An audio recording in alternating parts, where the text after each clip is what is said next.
Steve Aiken and Jim Wells. No other apologies have been received. Have any apologies been received or notice from any member to delegate authority to another member of the committee to vote under Temporary Standing Order 1156? Nope. Okay, thank you. All members are obliged to declare any relevant financial or other interests at each committee meeting as applicable. Members have any relevant interest to declare? No. Okay. So, Chairperson's business 3.1 accelerated passage. Members are asked to consider at page 4 of tabled items correspondence from Mark Durkin MLA in respect of accelerated passage for the Emergency Exceptional Circumstances, Energy Prices and Other Contingencies Bill. Standing Order 42.3 requires a bill sponsor to advise the appropriate committee of the need for and consequences of accelerated passage where this is sought.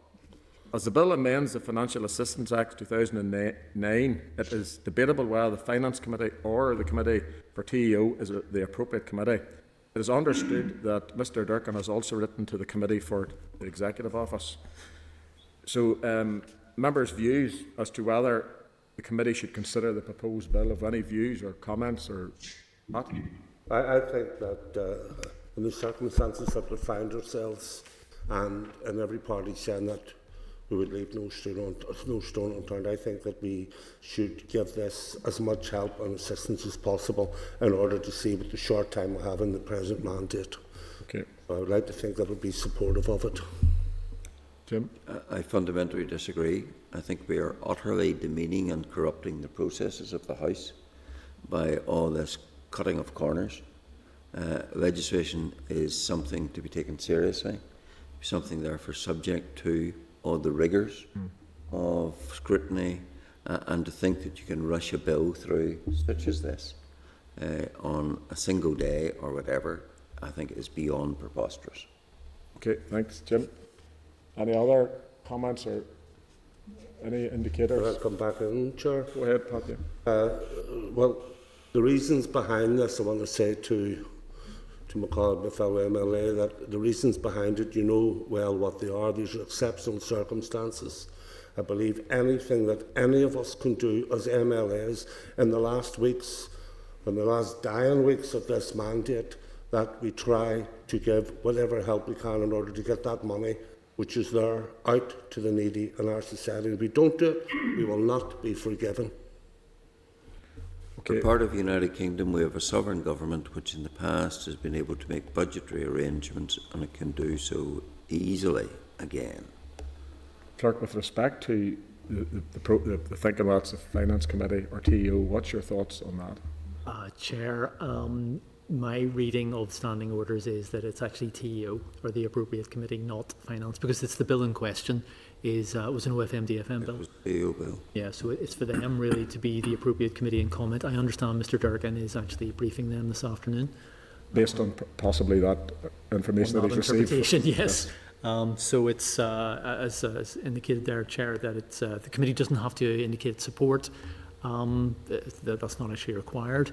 It's just whether members think that they have been advised in respect of the need for accelerated passage and what they want to do with that. So what they could do is, they could do nothing. They could indicate, no, they haven't been appropriately advised, or they could say, yes, they have, and that they could write to the Speaker accordingly.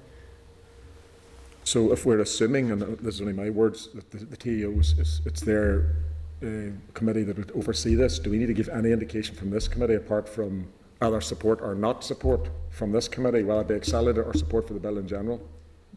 There's no requirement under standing orders for the committee to indicate one way or another its support or otherwise for the bill. Okay. Can I ask, Chair, that if we do, or we find that the Executive Committee don't want to take this, or find that they don't, or we're losing valuable time, so it would be good for us to express an interest that in circumstances that we as the Finance Committee may well try and help with this accelerated passage if required from ourselves. Are you content if I put it like this, Pat, that if the TEO, with respect, come back this evening and say X, Y or Z, we can feed that via communication clerk will have enough of that to the members. Does that Yes, so if the TO is taking this on, whether that be right or wrong, therefore we're out of the equation, this committee.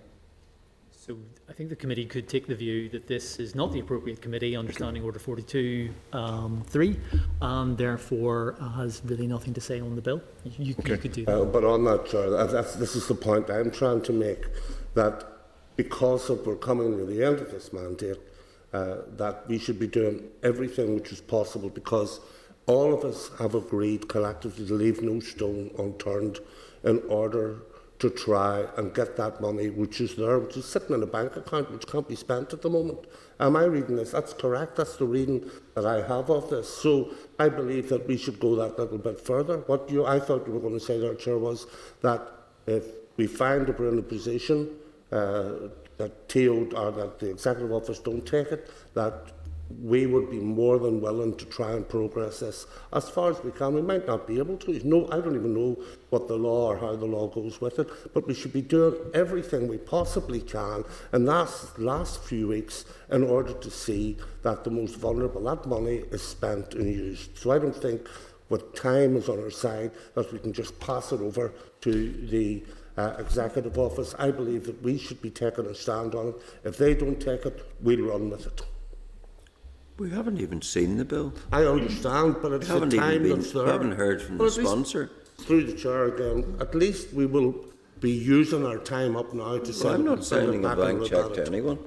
Pardon? I'm not signing a blank cheque for anyone. But Pat, are you content, and clerk, you can keep me right here, that if the Executive Office do not take on the bill, well, that's right or wrong, then we can have a further discussion. I'm not talking about next Wednesday, we can do it via communication. Because if the TO will make a call whether they're going to take the bill on or not, well, that'd be right or wrong. And if they do or do not, at least we can then be clarified back through written communication to this committee. Are we content with that approach? Yep. And that's not going to wait till next Wednesday. I presume we can get someone out tonight or in the morning early. We're happy enough with that approach, members, yes? Yeah. Okay. Happy enough with that, Chair. So we'll see if TO take the lead, and if not, then we'll make that call tomorrow. Thank you for that. So we can move on to 3.2. That's great. Yeah, thank you for that. Okay, informal meeting then with the Scottish/Welsh Finance Committees.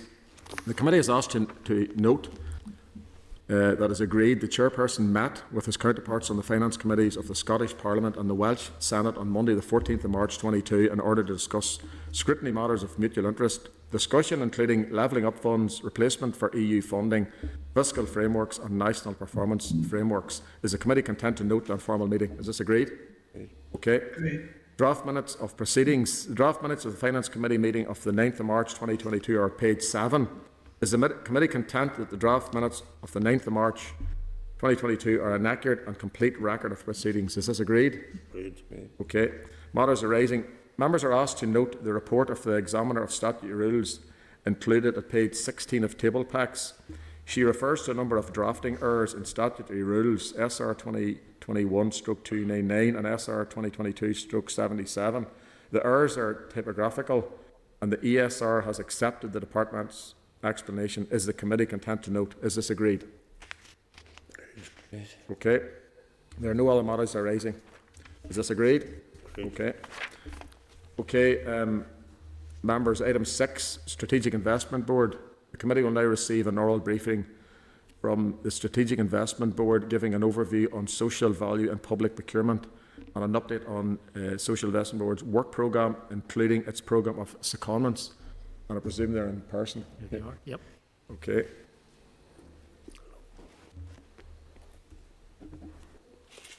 Over there. Hi.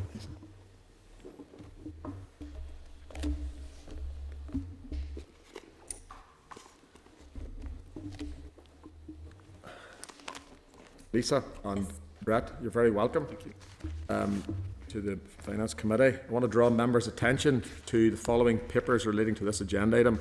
A clerk's brief at page 17, an SIB overview brief at page 20, an SIB brief on social value and public procurement at page 41, and previous papers on social value and public procurement at page 51. Brett and Lisa, you're very welcome to the Committee for Finance, and if you want to please provide members with your opening statement on the SIB work programme and its work on promoting social value in public procurement. And maybe before you get into that, if you give us a quick 30-second synopsis of what SAB is about to the man or lady on the street, just a quick overview, the bones of your work, and then you move into that particular field, just to give people a wee bit of an overview, that'd be good. Thank you. Yep. The purpose of SIB is to advise the public sector on the planning and delivery of major investments. Okay. As the Chair has said, my name is Brett Hannam and I'm the Chief Executive of SIB, and my colleague with me today is Lisa Beers, who is Deputy Head of the Social Value Unit within SIB. We're very grateful for the opportunity to brief you on SIB's work, and in particular our work on social value. The briefing note sets out SIB's role and remit and provides examples of the ways in which we are working with departments and other bodies to help them plan investment and deliver major programmes and projects. Members will see from the brief that SIB supports a wide range of different activities, so in interests of brevity I will not repeat the examples now. Should the committee require further detail on any of SIB's work, I shall be happy to provide it. Members of the committee have also indicated an interest in the process by which departments engage with SIB, so I have included details of this in the brief, and again would be happy to expand on it. The committee will be aware that in December the Executive approved the publication for consultation of the draft investment strategy, the ISNI. Given the significance of the strategy, I thought that members might find it helpful if I summarised its content and in particular drew attention to how it differs from previous investment strategies. Alongside the Programme for Government and the Budget, the ISNI is one of the Executive's key planning documents. Looking ahead to 2050, it sets out an ambitious vision for the region's infrastructure and defines the outcomes that the government's investment will deliver in the 5 key areas of strengthening essential public services, decarbonising the economy and society, building a strong and connected competitive region, enhancing communities and places, and maximising the benefits of new technology and innovation. Importantly, the strategy also contains proposals for new and stronger governance arrangements for planning and delivery. If approved, these will create a new overarching role for the NICS Board, which, sitting as the ISNI Delivery Programme Board, will be responsible for the coordinated planning, resourcing and sequencing of major programmes and projects, and will enable the Executive to take fully informed decisions on their prioritisation. The first products of these new arrangements will be the Executive's Infrastructure Investment Plan and Medium-Term Financial Plan, which will set out the specific investments for the coming 10 years. These will be complemented by individual departmental investment plans that contain a detailed pipeline of individual projects. SIB developed the strategy in partnership with government departments, councils and arm's-length bodies. We also gained valuable input from some 100 different organisations and groups from all sectors of civic society. These range from sectoral representative bodies like Construction Employers Federation and CBI, to bodies such as Age NI and the Northern Ireland Youth Forum. This engagement will continue during and after the consultation process. The consultation is going well, with high levels of interest both from those who contributed to the strategy's development and those who are considering it for the first time, and I am sure that the final version will benefit from this careful review. Turning to social value, as you will have seen from Lisa's briefing paper, in 2014 ministers asked SIB to lead a cross-cutting initiative to maximise the social benefits that could be delivered through government spending. The intention was, and remains, that government should do more to achieve its social policy objectives through the terms and conditions of the £3 billion worth of contracts that it procures every year. Initially, SIB worked with government's procurement professionals and supplier representatives to develop the use of targeted recruitment and training clauses in government contracts. The first of these mandated the provision of employment opportunities for people who find it hard to gain work experience because they are disabled, school leavers, or have been unemployed for a long time. Successful bidders are required to offer opportunities to members of these groups as a condition of winning government contracts.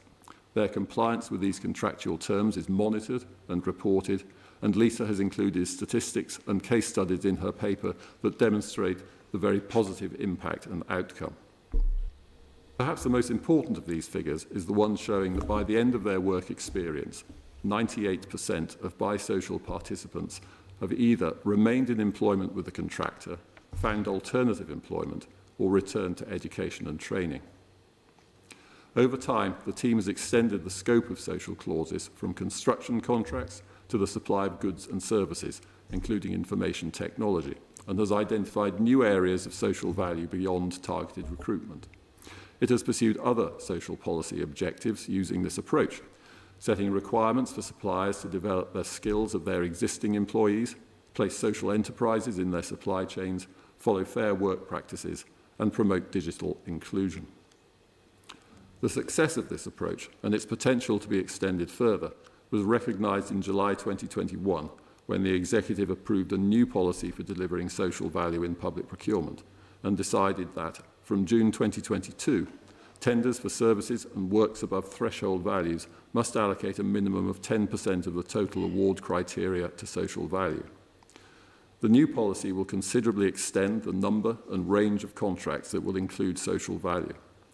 Minister Murphy has reported that with thresholds of £123,000 for service contracts and £4.7 million for construction contracts, a large majority of total government procurement spend in these areas will be covered by the new policy. It also widens again the scope of the social benefits that these contracts will be expected to deliver.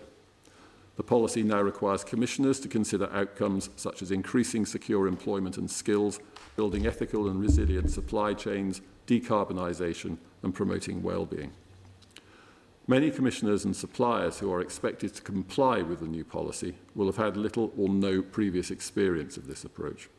The Social Value Unit has therefore worked with CPD, COPES and the private and third sectors to provide training, guidance and advice to ensure that all affected by the new policy will be confident in its operation. Looking to the future, the team is working to identify further opportunities to use government investment to deliver social value. It is, for example, exploring whether government grant funding and investments could also be linked to the achievement of these wider objectives. The Executive's introduction of the new social value policy recognises its success to date and its potential for the future. It will have a central role in most public future procurements, and its scope and importance will increase. Having demonstrated the viability and benefits of the approach, now is the right time to consider the long-term future of the social value unit.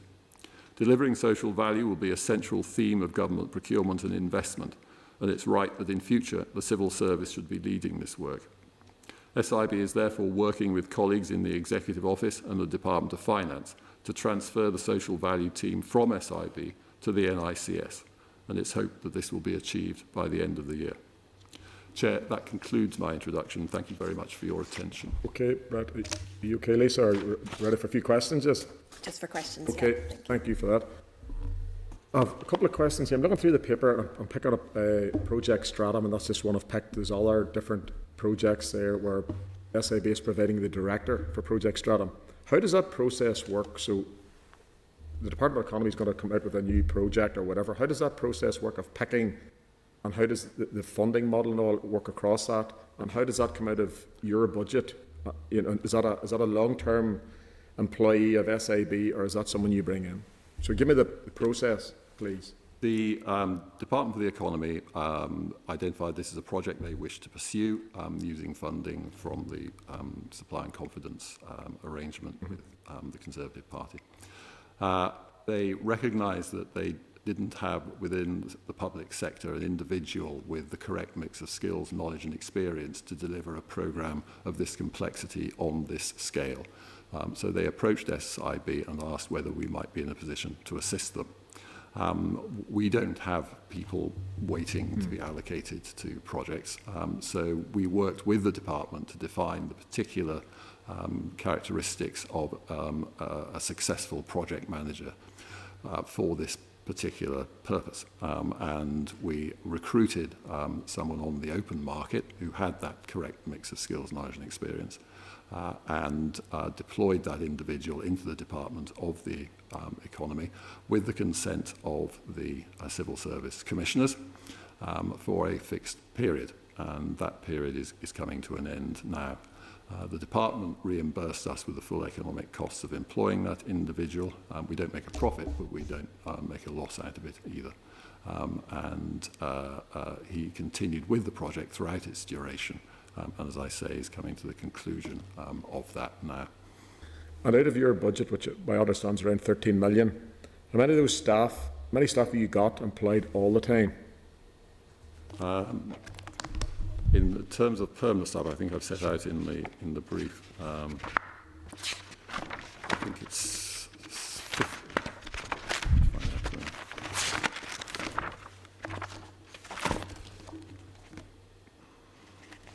It's on page 12, I think.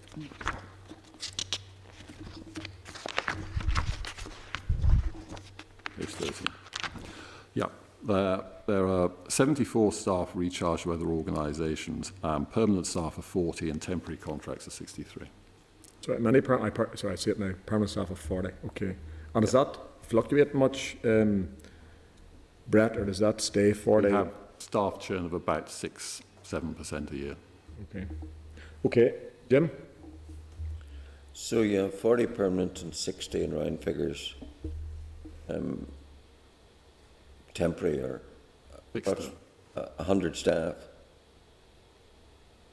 and your wage bill's at 10 million. That's the full economic cost. It includes not just salaries, but employers' national insurance, pension contribution, and other As allied any costs. employer's pay bill would include that. That's an average of 100,000 each. The median salary is 76,000. What's the top salary? Mine, which is 150,000.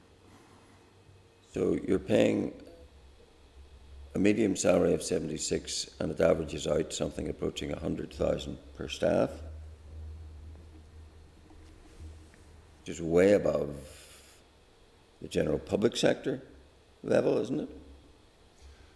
I've said in the brief that comparisons are difficult because we have different pension arrangements. But certainly, if you were to look at Do you have more generous pension arrangement? No, less generous. Less We generous. don't have a public sector. We have a money purchase scheme limited to 10% of But salary. still, they're very generous salaries in terms of the public sector. They're market Nor- rate salaries. Sorry? They're market rate salaries. Market rate salaries. And these 60 people that you employed temporarily, we could really call them consultants, could we? I wouldn't call them consultants, no, because they are not deployed in consultancy type roles. We have a group called the Strategic Support Unit, which would be more analogous to consultants in that they take on short-term assignments, which is more like a traditional management consultant, I suppose. But the majority of our staff who are deployed into departments are not in consultancy roles. They are in, as I've said in the brief, project management. But is there anything that SIB does that a service that a department couldn't obtain through the appointment of consultants on a project-by-project basis? Every engagement between the department and the SIB is done on the basis of a business case, and each of those business cases will consider options for filling a particular role, and those will be to draw in an individual from the public sector, the wider public sector, to employ consultants or to employ SIB. Nobody has to employ SIB. And the decision on where to draw support from is entirely for the officials, and they will do so on the basis of a value for money assessment which considers the options. And are you value for money? I believe I am, yes. Why do you think SIB's value for money? Well, for the first case, we'd make no profit. If you were to go out to a consultancy, you would find that on top of the costs of salaries, the overheads, there would be a profit element which we don't charge. Do you not do some of the things the Department of Finance should be doing through their public sector reform and the Civil Service Estate Management? That would be for the Department of Finance. There's not duplication there. I wouldn't say so, no. If there was duplication, it would be irrational. Why would an official who had an individual capable of carrying out a particular role come to SIB in order to get someone In else? terms of SIB's product, are you proud, for example, of the progress in the Stroh Shared Education campus?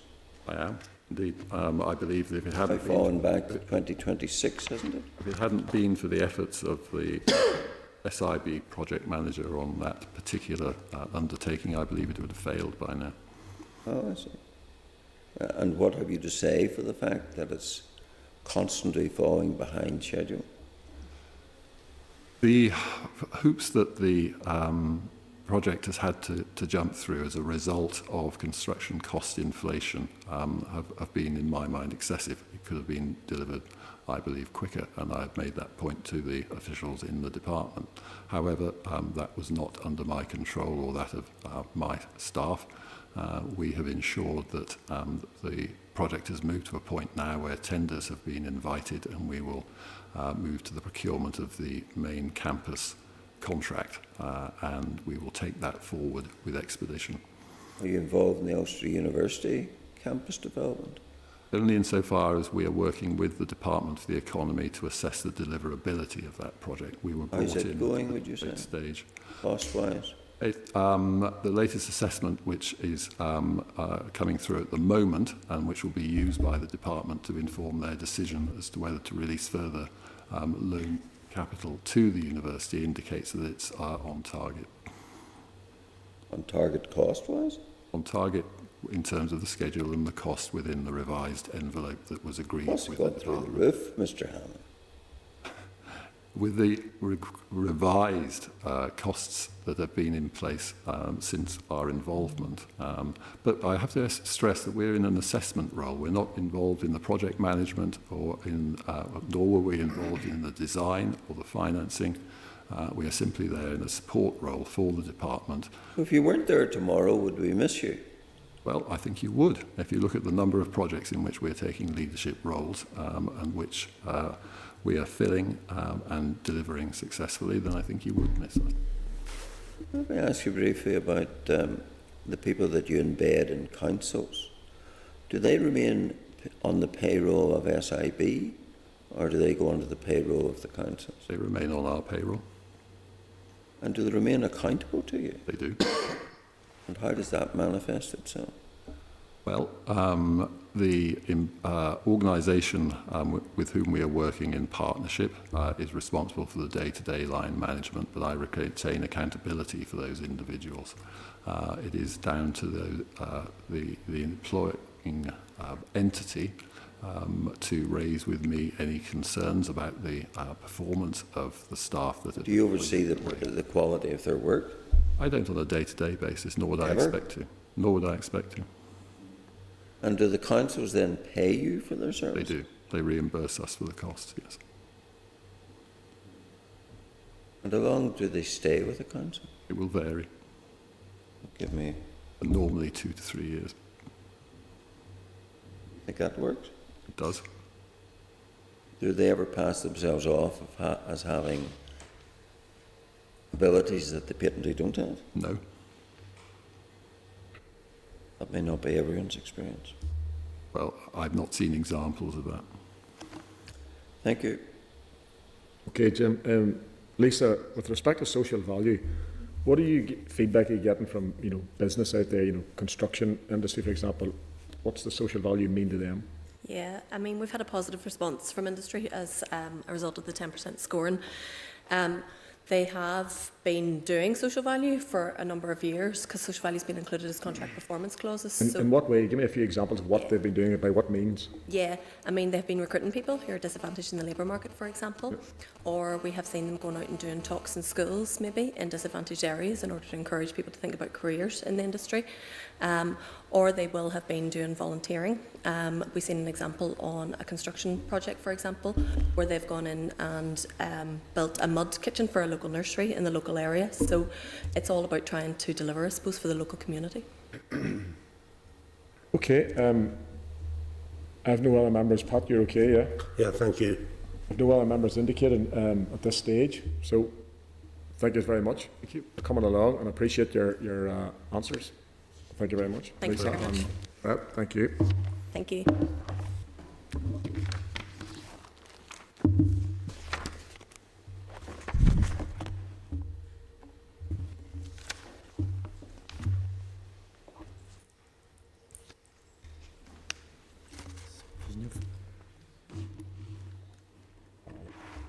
I'm going to step on into agenda item 9 since the witness report is from the department. Okay. Members, there's nothing, no outcome out of that discussion. We're happy enough. There's no follow-up we need to do. SIB? Yeah. No, I'm unfortunately, Chair, I wasn't, or Deputy Chair, I wasn't able to make the beginning of the meeting, so I'll defer to others who were able to hear the evidence. But we're content to agree with the answers we got for the questions we had. We had the opportunity to be fair, so fair enough. Okay, thanks, Matthew. Okay. And Stephen, are the witnesses there? Oh, yeah, sorry. Okay, no problem. Well, if we just hold on 2 seconds, we're going to move on to item number 7. The committee will now receive an oral briefing from the Department officials on the 2022 to 2023 spending arrangements in the absence of executive. And we're getting them, I presume, in person, Joanne McBurney and Jeff McGuinness. And I'll draw your members' attention to the following papers related to this agenda item. A clerk's brief at page 72, departmental correspondence on previous spending discretion at page 76, and a written ministerial statement on post-January round allocations at page 83, a department paper at page 20 of tabled items, a written ministerial statement on economic crime, transparency and enforcement bill at page 25 of tabled items. Joanne and Jeff, welcome back. You're very welcome to the Committee for Finance. Please provide members with your opening statements on ministerial discretion in respect of spending in the absence of an executive.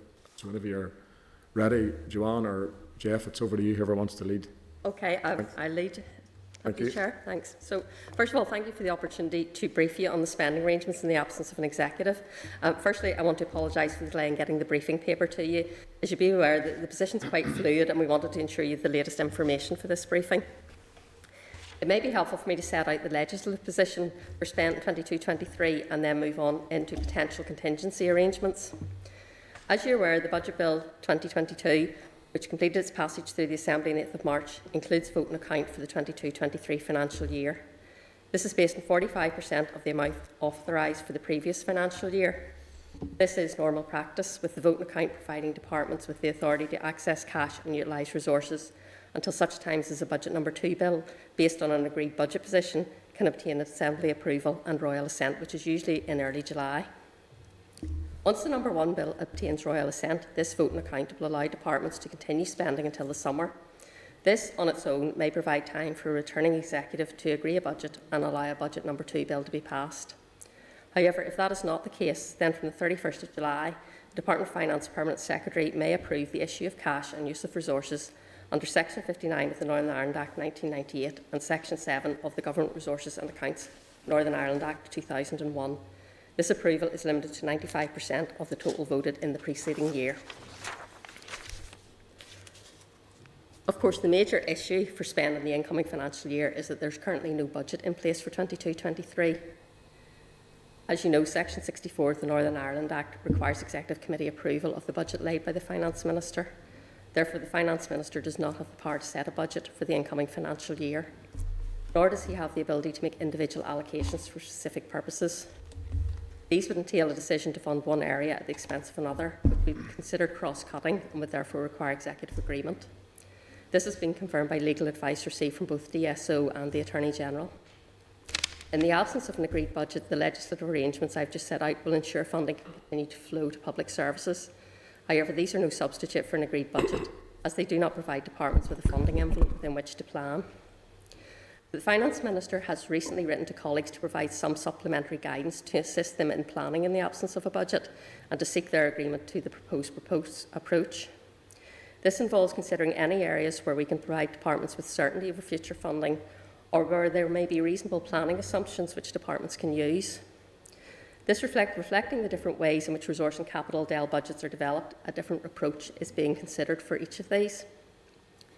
In terms of resource DEL, some of the funding we receive from Treasury as part of the spending review is ring-fenced for certain items and as such does not require executive approval. These items include arm and fisheries payments as well as security funding. As these can only be used for the purpose provided, it is reasonable that departments who would benefit from this ring-fence funding can operate on the basis that it will be provided. There will also be a number of items which have received previous executive assurances that costs will be met, such as welfare reform mitigation payments. The planning assumption is that where a previous executive commitment included an explicit commitment to fund, then these can reasonably be used for contingency planning purposes. As part of the draft budget planning, departments were provided with a budget baseline. This baseline comprised a roll forward of the 21-22 budget position, adjusted for any time-bound items. While an incoming executive could decide to reduce these baselines, given the funding available, the fact that the draft budget did not see any department receiving a settlement which was less than its baseline, and given the pressures all departments are facing, we believe that a reasonable planning assumption for departments is that this baseline level of funding would be maintained. These three areas, baseline funding, ring-fence funding from Treasury and previous executive commitments, will be used to calculate departmental contingency planning envelopes. DOF will engage with departments to ensure there is common understanding of what is included within these. However, these do not represent a budget allocation and are only provided as a basis on which departments can reasonably plan in the very short term. We have also been clear that departments should not cease services where there is a reasonable expectation of future funding. So we are not seeking to constrain departments to these contingency planning envelopes, although we will monitor their expenditure. It's also, I think, important to say at this stage that once these contingency planning envelopes are identified, there will be a significant level of funding which is not included within them, providing considerable scope for further allocations. Turning now to an issue which the committee had previously raised concerns about, the additional income of $400 million related to national insurance increases. This is a unique issue because while the budget cover relating to this is provided by a Barnett consequential, the cash related to the increase will be provided directly by Treasury to the Department for Health. It does not flow through the consolidated fund. So just for clarity, John, it is 400 million, that figure? So that's going to go directly to health? Yeah, the cash gets paid directly into the Department for Health's bank account. The budget cover comes via Barnett, which is a sort of an anomaly. And when does that happen, time-wise? It'll be throughout the year, the cash will be paid. So that 400 million will go to the Department of Health? Well, the cash goes directly, the cash goes directly to the Department for Health. The budget cover comes via Barnett. So Treasury can't dictate how the Executive allocates Barnett consequential, but it is its expectation that health and social care budget would increase accordingly. And given that the Executive has also agreed to prioritise health in its budget, we've sought legal advice on this matter, and while there is a risk of challenge, the Finance Minister has written to colleagues to propose that the Health Minister plans on the basis of receiving the $400 million above his baseline budget, on the basis that this would ensure that the budget cover follows the cash and reflects the intention that health and social care spending would increase. Because the previous Executive indicated that they wanted health supported, that 400 million is heading that direction? That would be our intention, and also because national insurance increases were designed to support the health and social care budget. Okay. And the fact that it comes across via Barnett seems to be a technicality. But it's not something it would need an Executive to formally allocate that. However, we're doing a right round to ask ministers to reflect, I suppose, the principles behind it, which is that the national insurance increases health expenditure. This would also address the Health Minister's request that $23 million be provided to cover waiting list initiatives for the first 3 months from April to June. So our expectation would be that if it was agreed, he could have that $400 million, or plan on the basis of the $400 million, then that would cover that request. If I turn now to capital, Dale, while capital budgets don't have a baseline, there are a number of areas which are considered to have first call on available funding when we're developing capital budgets. And it's proposed that departments plan on the basis that the following elements will be funded. So, tails of any existing project. So if a project has already started, and we would provide the funding to complete that. Any contractual commitments, programmes and projects where there's previous Executive agreement, and a small level of sort of core capital funding for ongoing programmes and maintenance, but at the minimum level possible, and just really designed to see through the first initial few months of the year. So, in conclusion, legislative processes will allow the flow of cash to departments for the continuation of core public services. The legal advice is clear: the Finance Minister cannot set a budget in the absence of an Executive, but DOF will work with departments to agree contingency planning groups to try and provide as much certainty as possible to departments as they plan for 22-23. But without an agreed budget in place, the full amount available to us cannot be utilised. And I'm happy to take any questions. Okay. You're okay, Jeff, just for questions? Yeah? I just want a wee bit of clarity, John, in respect to the 300 million. There's lots of different narrative in the 300 million. Can you give me a breakdown of that 300 million, as in what has made up that figure? Yes, Jeff will correct me if I'm wrong, but there's 50 million which was unspent, unallocated funding in this financial year, so basically returned by departments. There's 100 million that arose from a Barnett consequential for the council tax rebate in England, and then there is 150 million for the £200 rebate on electricity bills, which is happening in England, Scotland and Wales next year. So out of that 300 million, can that all be transferred over the next financial year? Yes, it can. Okay, so that's not lost? No, it's not lost at all. So there's no risk to the 300 million, and there's no risk to the 400 million we previously talked about for health. No, there's no. The 300 million can be carried forward. 150 of it already relates to the 22-23 financial year. Treasury has agreed that the 100 million from the council tax rebate can be carried forward, and the 50 million of unspent funding this year is within our current budget exchange limits. The only risk would be is if departmental underspends at the end of the year exceed our budget exchange carry forward. There's a risks to those, but hopefully that would be Just give me a wee bit more information, Joanne, if I may, or Jeff, on the 150 million. How did that come for Barnett for electric? You referred to something, tax in England? Yes, we get Barnett consequentials of any funding, additional funding that is provided to a Whitehall department. Yeah. So it is simply our population-based share of the funding provided to a Whitehall department to deliver that scheme. It's based on the discount to energy bills in England, Scotland and Wales, which was announced a number of weeks ago. It is, as we should also say, it is repayable over 5 years. 5 years. Right, back again. Okay. Yeah. Okay, Jim? Yeah, unfortunately. Thank you. Yeah, we've been here before for 3 years, and the ultimate bottom line is that Westminster can proceed to pass any budget legislation it needs, as happened before. Yes. And there's no reason why that can't happen this time. Isn't that correct?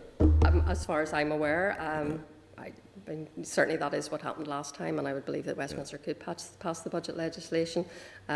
Previously, the Secretary of State stepped in early in the year to set an indicative budget. I'm not sure with the new legislation whether that would be possible, but I couldn't say one way or the other. The draft budget was only ever that, so it's not even an indicative budget, is it? No, it's not.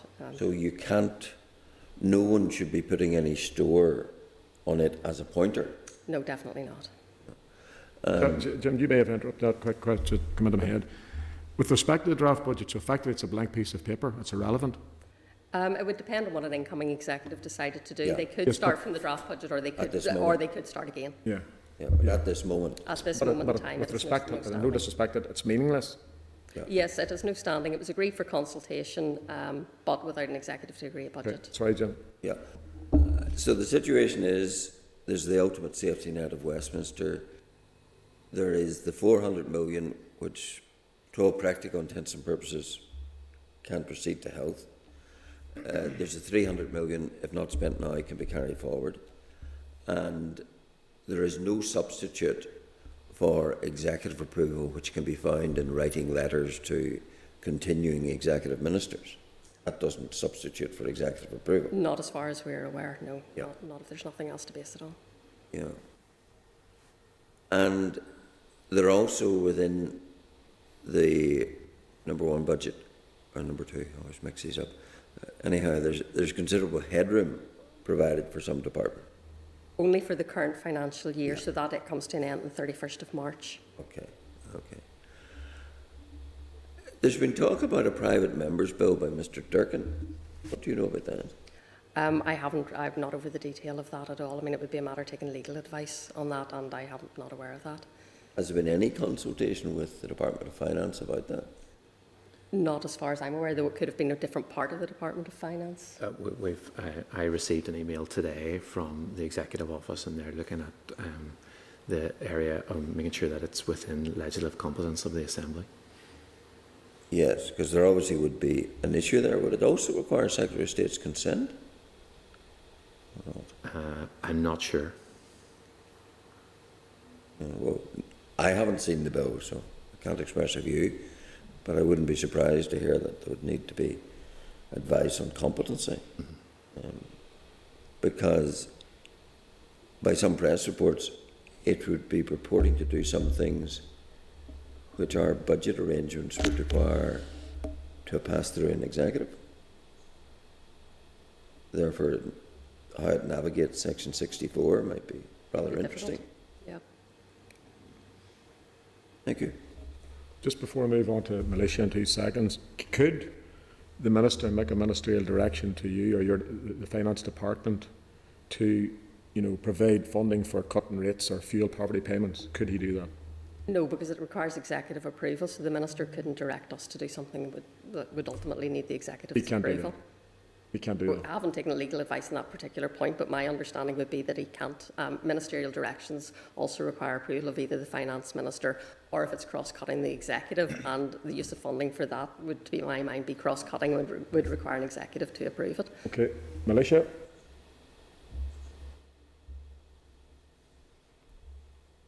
I think you're on mute, Militia. Please you're mute. Okay, Cormagat, Chair, you can hear me now? Yes, go ahead. Yeah, just 400 million, just barring consequences again. Is that in addition, sort of, to the actual monies allocated for the budget? Yes, the 300 million is additional to the funding which was allocated at the time of the draft budget. The 250 of that has come in since then, and 50 of it relates to funding this year, which will be carried forward. So you said 300, is it 300 or 400 million? There's The 400 million was part of the draft budget.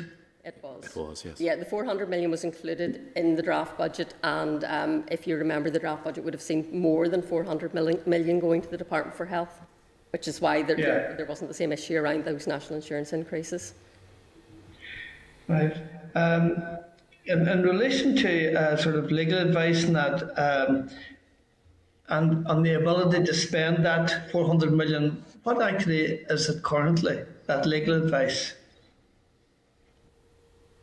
The legal advice reflects our own view that because the budget cover for it came across as barring consequential, technically that does need Executive approval. What the Finance Minister set out in his letter to Ministerial colleagues yesterday is that really this funding was intended to increase the spending power of the Department for Health. And what we're saying is that based on that intention, it would be reasonable for the Health Minister, subject to the agreement of other ministers, to plan on the basis that he would receive that funding. Well, in relation to the 300 million, which was on top of the draft budget,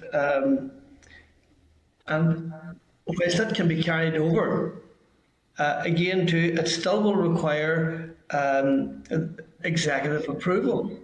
Yes, it can't be allocated. It needs Executive to approve any allocation. So the funding won't be lost this year, but before we can allocate it next year, it does require an Executive to make those decisions. Yeah, so it still requires Executive approval come next year. And really what I'm getting at here, that whereas at present there are people sort of arguing that we should not have a situation whereby we do have an Executive effectively. Effectively, are they not totally undermining any opportunity that people have for accessing those funds? Yes, it requires the Executive to agree any allocation of that money.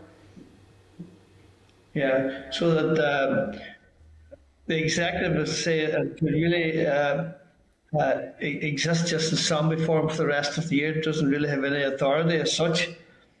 But for ministers themselves, what authority would they have in making, we'll say, decisions without Executive agreement? I think that the difficulty for individual ministers would be they would have no certainty over the additional funding without the Executive to agree those allocations. We have written, the Finance Minister did write to Ministerial colleagues yesterday asking them to set out cost proposals for providing support in the energy cost crisis, but that was by way of being prepared should an Executive return and there's a way to make those allocations so as we know what support could be provided and what funding would be needed for that.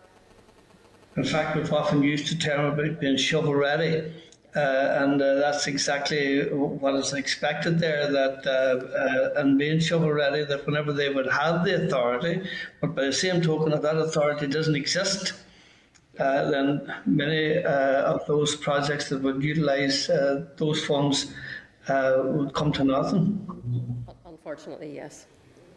Yeah. Margaret, thank you. Okay, Militia. Matthew. Thank you, and thank you, Jeff and Joanne, for coming. Can I just ask, in terms of, could you say a bit more about the contingencies that you've asked departments to prepare? You said that you have asked departments to prepare effectively contingency plans. We'll work with departments to prepare, we're calling them contingency planning envelopes, I suppose simply because we couldn't come up with a better title for them, but what we're really seeking to do is to help departments. At the minute, from the 1st of April, they've no budget to plan within, so while they can access cash and resources and basically, you know, keep the lights on, they can't make any decisions on levels of expenditure because they don't know how much funding they will have available next year. So what we're trying to do is to give them some sort of basis to plan within. Because what we absolutely don't want is departments to say, I have no budget, therefore I can't do this, and then stop spending things and, you know, curtail or cease services, which there's every expectation will be funded. So what we will do with departments is we will work through areas where we can give them relative certainty on funding, and some areas are more certain than others. For example, the ring-fence funding coming from the Treasury for EU replacement funding for farm and fisheries, that can only be spent for that purpose. So then absolutely the Department for Agriculture can be 100% certain it will get that funding whenever a budget is agreed. Similarly to the security funding for PSNI. Where a previous executive has committed to funding something, again, that would be reasonably certain that that would be included in a budget set from departments. Probably when you go to resource baselines, it's probably slightly less certain there because an incoming executive could decide it was going to cut departments' baselines by whatever % it wanted. But given that there was significant additional funding available in the spending review, given that the draft budget, although it has no standing, actually no department fell below its baseline level, and that even at that, departments were having issues with their draft budget settlement, we're saying to departments, we think it would be reasonable for you to plan on the basis that you would receive at least your baseline level of resource funding, plus any funding for any previous executive commitments, for example, HIA or victims. Because there'd be no expectation that an executive would not provide that funding. You're able to say that you can, but what is what you can tell them you can plan for now on the basis of those baselines, but presumably there's a that has an end point. That's because by July basically that runs out. No, it doesn't run out, but the legal position becomes different. It becomes very, very challenging. I think one of the key points is once we've agreed these contingency planning envelopes with departments, and we will work through the detail of those with them, that will still leave a significant amount of funding which is not included in those contingency planning envelopes. So the further we proceed into the year, there's probably two risks. There's either a risk that departments don't take decisions to do things and we come to the end of the year with funding not being spent and being lost, or departments continue at risk and spend more than they should, in which case we risk reaching the block. So, I mean, to our mind, you can only get through a few months that departments could possibly plan without a budget. We need an agreed budget sooner rather than later. But to be clear, the 300 million that has been talked about, it's composed of the various different elements that Jeff set out. In a sense, you can't tell departments to incorporate that because of the reasons we've discussed, because it's not part of those baselines, and it is no executive decision has been made upon it. So therefore, you're not in a position which you can. I won't go into. Unfortunately, I missed the very beginning of the meeting, where there was I believe a brief discussion about the private members' bills being proposed by my party colleague, but that, I understand the proposal is an amendment to the Financial Assistance Act of 2009, which is, it would be fair to say, is a legislative tool that has been used in the past to make allocations in unusual circumstances. Would that be a fair correction? I'm not asking to exist. Yeah, but we wouldn't be in a position to comment on that because I haven't seen the bill and I haven't seen legal advice on it, so okay. We get it wrong. The allocations are by ministers who no longer exist under that act. Isn't that right? We're commenting on a bill that the committee has decided not to scrutinise as yet, as I understand it. Just on the, and I should say, obviously, I hope it gets on either this committee or another committee and gets onto the floor of the Assembly before we break up. But one additional point is, in terms of what is being said to accounting officers, is there a specific briefing for them at the minute of what their obligations and powers are? Are you doing a sort of degree of training, basically, sort of go back to 2019, 2018, when they have to be have an additional level of awareness of what they're... There's no specific training as such, but we do engage with them on a regular basis, and they will have seen the letter to ministerial colleagues, and we will, at our level, engage with finance directors on that, and the DOF Permanent Secretary will be talking to his colleagues. So there's ongoing engagement in these matters. But, I mean, it's important to say that although, because of the passing of the, I've forgotten the name of the legislation at Westminster, I mean, even if subsequent to the May election there are ministers still in place, because there's not an executive, those ministers will not have any power. They will have no power to make allocations in the way that either they would normally, or the executive, not the executive. Yeah, the finance minister won't, although he will be in place, will still not have the power to make budget allocations, and then individual ministers. So it doesn't change from theoretically today to the middle of May? No. It's no different? No. It's no different. And that's really helpful, although depressing. Just at the fact, I mean, are there particular areas that you might be concerned about when we get to July, where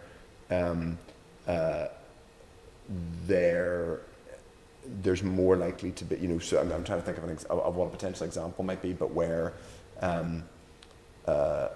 a department might be more, understandably, perhaps justifiably, risk averse about committing to spend in the absence of ministerial decisions, an executive decision, ministerial cover, all of the things that will be absent. Are there particular areas that you would be particularly concerned about? I think there will be issues in all departments. Yeah. I wouldn't have details of specific issues, and we would expect that's something we'll work through departments on an ongoing basis when we get there, but I would be surprised if there weren't issues in all departments. But particularly you would imagine things like disruption to capital projects where a spend is either delayed or spend has to be brought forward. It would be the normal routine business of a minister to, or not even a minister, an official in the said department, to go to you guys in the Department of Finance and say, we're going to have to profile the spending differently for no, you know, just completely routine changes in profile. Even without that, we'd imagine that departments have new capital projects which they may have taken forward, and very difficult for them to start a new project when they've no certainty over the funding. Right. The contingency planning envelopes we have will provide funding to finish off existing projects, but not to start anything new. It's very important to say that there is none of the legislation that has been passed since the last time this place was re-established fundamentally changes the position that existed in relation to budgeting. There cannot be a new budget until there is an executive. Yeah, no, that's absolutely right. I mean, that Section 64 of the Northern Ireland Act would prevent that. Thank you. All right, thank you. Philip?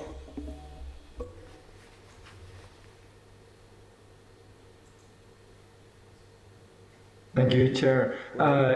Just kind of following on, just a few quick questions. So there can be no budget until there's an executive, as Matthew has said, and whilst you've outlined a wee bit of certainty in terms of rollover and funding for farming and fishery and security and stuff like that, you know, the issue becomes an issue in and around July, if I understand correctly. But then on top of that issue, there is this unspent 300 million. I mean, am I getting those are the main kind of issues as a result of the DUP walking out of the executive? Not commenting on the political aspect of that, but actually I'm not sure, even if we get as far as July before there are issues in departments, there will be difficult decisions for departments to take from the very start of the incoming financial year, because they don't have the funding that they would have had a budget been in place, and they will need to make decisions on how to proceed. We're giving them as much certainty as we can, but that's no substitute for an agreed budget. And certainly there's a lot of funding that we can't provide certainty on, the 300 million included, but actually there's more funding than that which will not be included within these contingency planning envelopes. Okay, absolutely. So, I mean, the fact that there's no executive, there's no budget, there is no certainty for departments to plan. And I suppose even if that weren't the case, it's cold comfort for people who are currently experiencing difficulty because of a cost of living crisis, and I've listened to some of the earlier contributors, you know, kind of whitewashing this 300 million as if it's no big deal. Sure, you know, the British Secretary of State can make a decision. You know, that's absolutely no cold comfort to individuals who can't heat their homes or struggling to feed their families at this moment in time, when if we had an executive, you know, those ministers within the executive could actually be making a decision to put money into the bank accounts of the most vulnerable people within our society. You know, I actually had an ERA committee, I sat in the ERA committee this morning, and I had to listen to, you know, the agriculture sector telling about the difficulties there, and you know, they also, I mean, they're facing the same cost of living crisis in terms of fuel, red diesel, cost of food, but over and above that, because of the war in Ukraine, there's added pressures on that industry, you know, with regard to the cost of fertiliser and feeds and input costs. And you know, the minister was there talking about making a submission for a £70 million fund, but I mean, that's pointless whenever his party colleagues have walked out of the executive, I'm assuming. Well, we have asked Minister to come forward with cost of proposals for support, but we can't allocate any funding to those without an executive. So while it is helpful to know what the proposals are for providing support and to have those costed, it's really so as we're ready to make the allocations once we have the ability to do so, which would be when an executive is in place. We can't do that. So you know, in the absence of an executive, you know, our farmers and agriculture sector are sitting along with the most vulnerable people with their hand out, and know because the DUP have walked out of the First Ministry, you know, they can't get the funding they need. Yes, absolutely. Without an executive, we cannot make allocations. If an executive was in place, it would be considering the proposals being brought forward by various departments to provide that support. Yeah, I mean, and I think, I mean, it's all well and good having discussions and budgets, but I mean, for people who may be watching this, or for people who are interested, I mean, that's the cold hard facts of the impact of the, you know, the DUP walking out of the executive. You know, industry sectors, individuals, communities are suffering because we have money available that could be spent to help all of those, and it can't be because the DUP aren't in the executive. So, thank you. Okay, thanks, Philip. I think he's mentioned DUP more times in my manifesto. Well, I think it's important to really, you know, we can talk about private members' bill, Chair, but the reality is all this discussion would be moot if your party colleagues were in the executive. Okay, Philip, leave it at that. Thank you. Amnesia covers people in so many different ways. Back in 17, 18 and 19, but obviously that seems to be forgot about whenever there was 3 years, and people are still suffering today as they did back then. Can you advise Joanne and Jeff in respect to when the department will need a budget? Now, obviously, we know the 45% rolls on and up to 95 by the 31st of July. So at what point do you need a budget for that additional 5%? The 95%, the voting account 45% and the 95% provides departments with the authority to access cash and use resources. What it doesn't do is provide a budget for departments to plan within. Yeah. So if you're asking me honestly, in my opinion, when a budget's needed for, it's the 1st of April, because how else can they plan for an incoming financial year? If the question is when will departments run out of cash under the 95%, that will be more towards the end of the year, but there will be issues before then because departments cannot plan without a budget. Okay. Any other members, any other points? Happy enough with that? Don't see any other hands up. Thank you, Joanne and Jeff. Thank you. Thank you very much.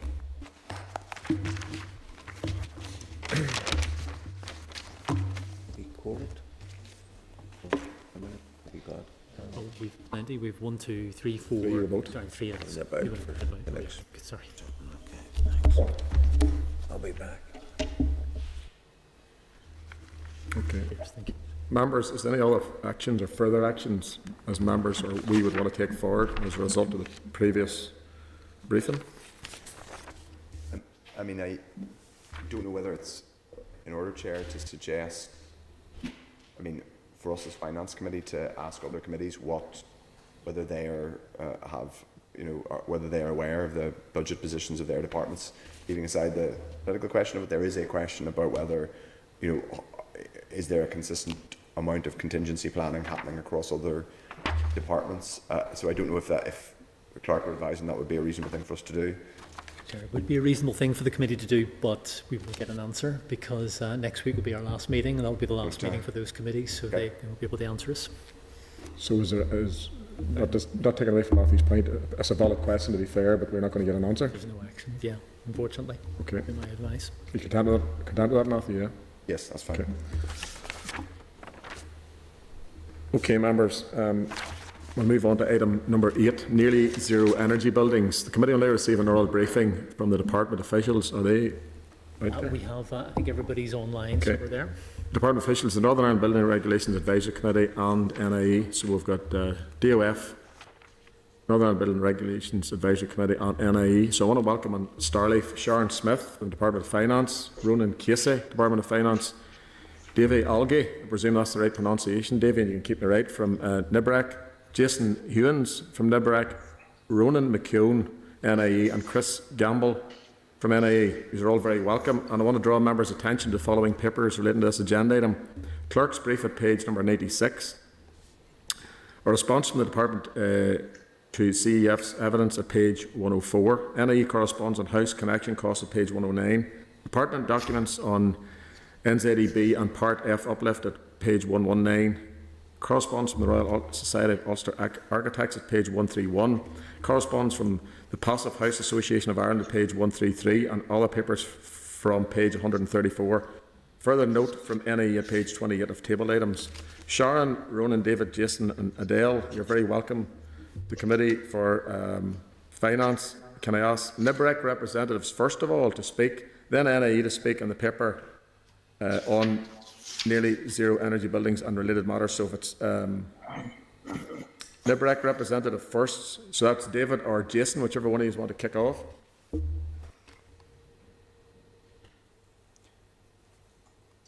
Yes, I'm happy to kick off. So I'm David Algie. I lead on the Building Services, Engineering and Energy on NIBRAC. And yes, we have supported this bill. I've led the technical subcommittee on Part F, which has had representation across the board from architects, building control departments, NIE, and obviously from the construction industry as well. So we have put forward a very pragmatic set of proposals with a number of options, and we have recommended option 3. David, may I interject a quick second to give us a bit of a background? Your organisation, the people on your organisation, representatives, builders, small and large, as per paper, how many homes would they build in Northern Ireland from a percentage wise? So how big a representative are you of the sector? It would be well and truly covered. I don't actually have the specific data to hand, but it would be well represented across the house building sector, so it would be. Okay, carry on, thanks. Yep, so again, the last uplift locally to Part F was nearly 10 years ago, and we are significantly lagging behind the standards from other jurisdictions.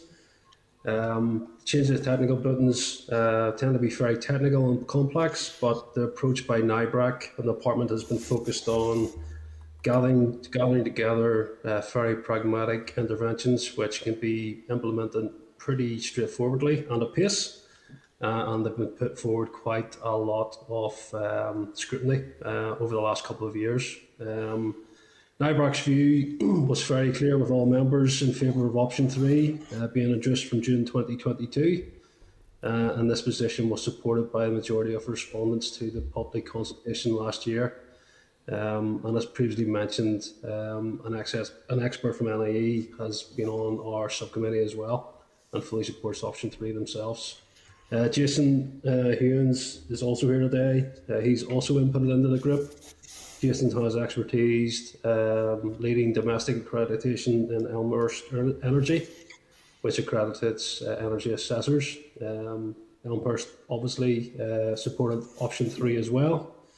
In our view, option 3 needs to be urgently implemented to buy time to consider the much more progressive measures coming through in other regions. Anything less will be failing in our obligations to tackle the climate emergency and will jeopardise future steps. This is the last opportunity that we have to introduce any energy efficiency improvements in this mandate. I would offer my reassurance about the proposals and urge the committee to give its support to allow the department to move forward with option 3 so that publication can progress without delaying this for yet more consideration in the next mandate. I guess as we move to net zero by 2050, we need to recognise that the vast majority of these homes will still be in use at that time. Moving with option 3 would give the homes built during the lifetime of these standards will require the same investment in retrofitting in the near future. There's wider benefits as well. These include health, cleaner energy, and improvement in skill sets across the industry as well. And I guess, I would just re-emphasise that this is a journey that we're about to embark on, and this is the first step of that journey. There'll be more steps to come, but even implementing option 3, we will still be behind the Republic of Ireland, and we will still be behind England. And in my view, these steps are absolutely essential. David, just before we move on to the next speaker, does your organisation have any concern about the increased cost, which I presume there will be per dwelling, on the purchaser? No, my concern would be if we don't actually implement these changes, we will be painting a picture that NI is not a place to invest in. When you look at funders, whether it's installation funders or mortgage lenders, climate change is at the top of their agenda in terms of how they look at investing in property portfolio. And if we don't implement these changes, we will get left behind as a region. And what do you see option 3 being in cost per dwelling? Is that an additional, what have you any figures done to what that additional sum is per dwelling cost per the homeowner? In the low thousands, so it is. Minimal impact in construction costs, and if anything, it'll improve energy costs, which is obviously top of everyone's agenda at the moment in terms of inflation and where energy bills are going to. Okay, thank you. David, does Jason want to come in, David? Or Jason, you want to come in on any of that? Are you happy enough?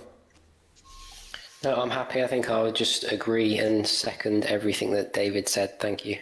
Okay, thank you. And we'll move on then to NIE now, and obviously colleagues will come back in at any time if they indicate rather than want to speak to individual organisations. Right, NIE, so we'll have Ronan or Chris, whichever one of you wants to lead off, obviously about the cost, increase, etc.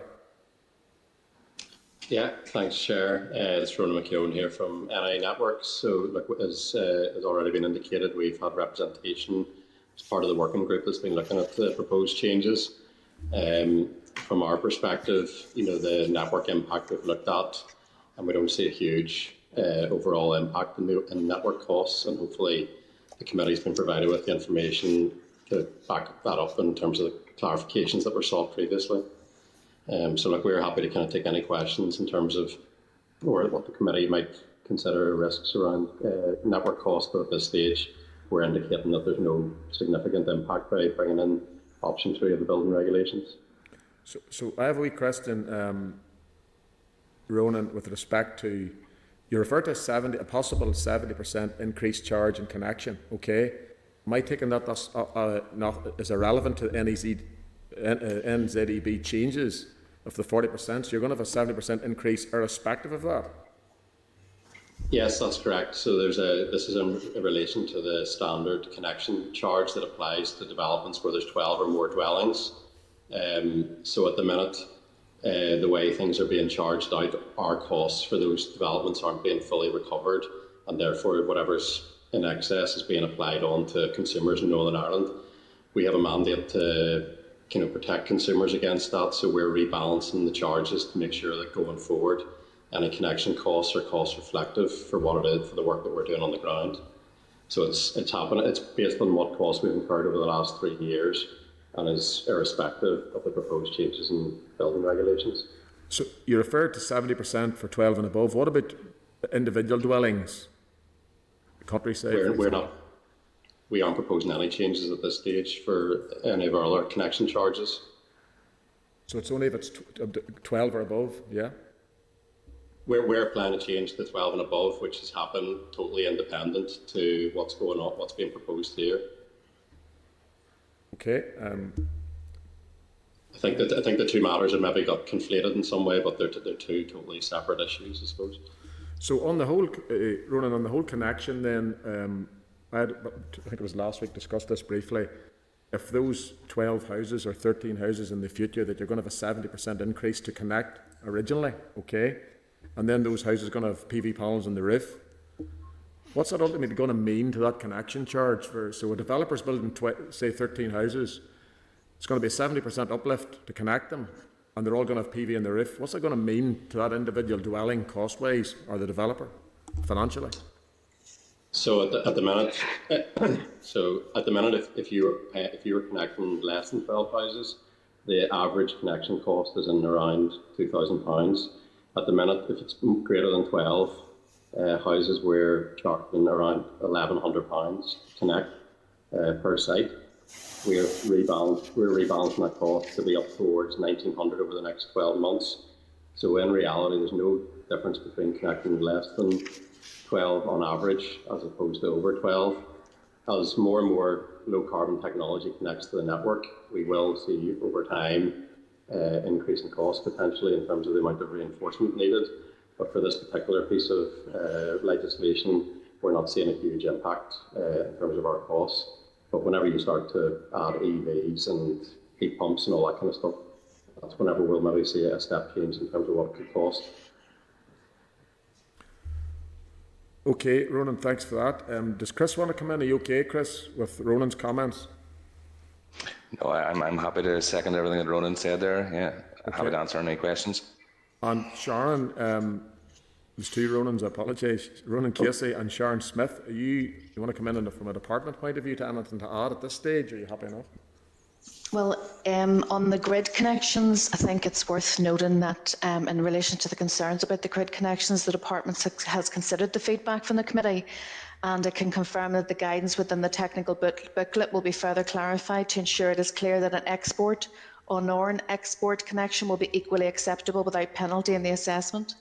And this should minimise any costs and risks around this issue, whilst, as Ronan said, NIE and the utility regulator and DFE work on these issues over the longer term. Okay. No members. Any indication? Okay, just a question for you, Sharon. Can you advise if the guidance issued under Article 5A of the Building Regulations Northern Ireland Act, and whether the department is required to take into account any feedback received from this committee? So in other words, if we feedback to you to say X, Y and Z, how much would you take that on board, I suppose, simply? My understanding, as David mentioned on the outset, is that this is our last opportunity to seek feedback from the committee. But if the committee come back and they are not content with the department's approach, it will be up to our minister to make the decision on whether he wants to proceed without the committee's approval. Now, you will understand that we went to the executive with this, with the outcome very early on the consultation. And the executive was advised that we would be bringing it to the committee for approval, and we'd also be getting the approval of the advisory committee, which was NIBRAC.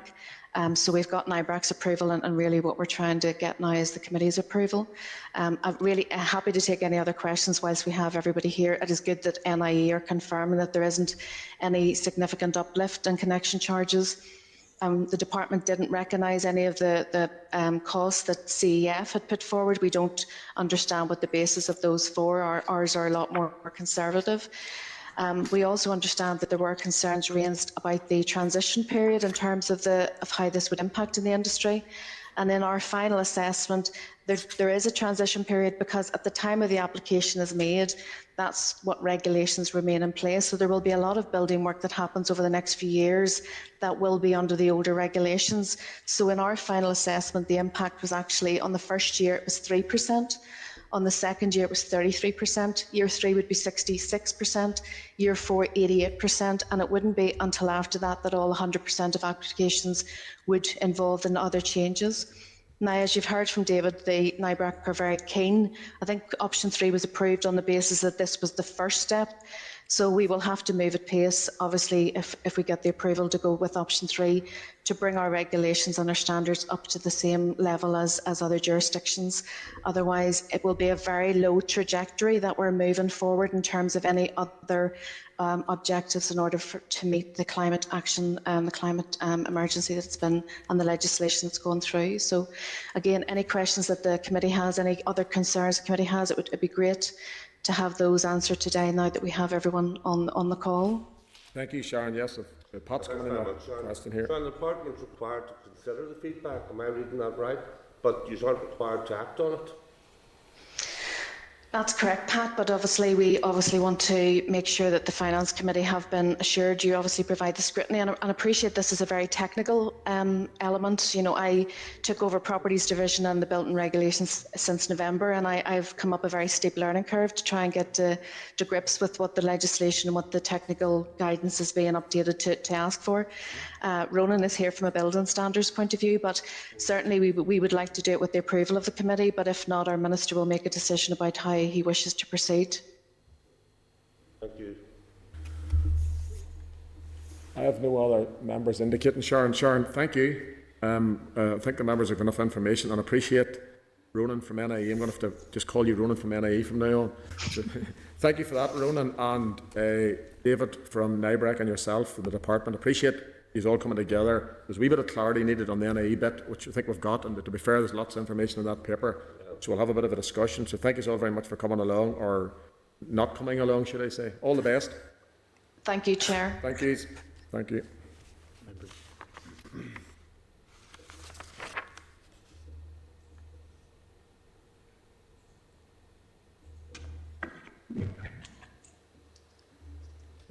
Okay. Members, so any comments after that briefing regarding that?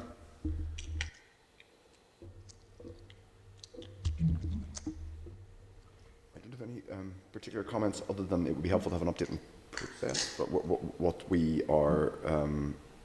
So suppose it's our final opportunity, Matthew, to go back to the department and say, option, I think, was one was do nothing, option 2 was the 25% from memory, and option 3 was the 40. And if you're looking at this purely as a judge, the builders, we'll call them the builders, is basically saying option 3. You know, I'm just looking at it from a, you know, and I was expecting him maybe to say they're concerned about house cost, etc., etc.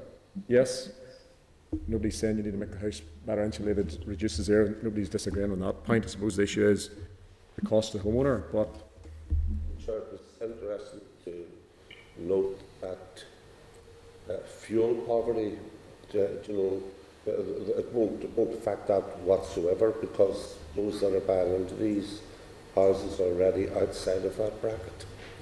So, yeah, yes, it'll be a long time before those houses be dead. But I suppose you have to start somewhere. Yeah, so any other views? So I suppose we have an option to do nothing. With an option 2, with an option 3, or with an option to say the committee couldn't come to some agreement, or what do you want to, Clark, do you want to? We don't have to take a view, do we? I think the department is asking the committee to give its views. And the department's view is option 3, 40% by June. And Matthew, through the chair as well, the department would have to act on our view anyhow. Yeah. Well, if it was positive, they would act on it, and if it may be negative, they may not have to. Yeah.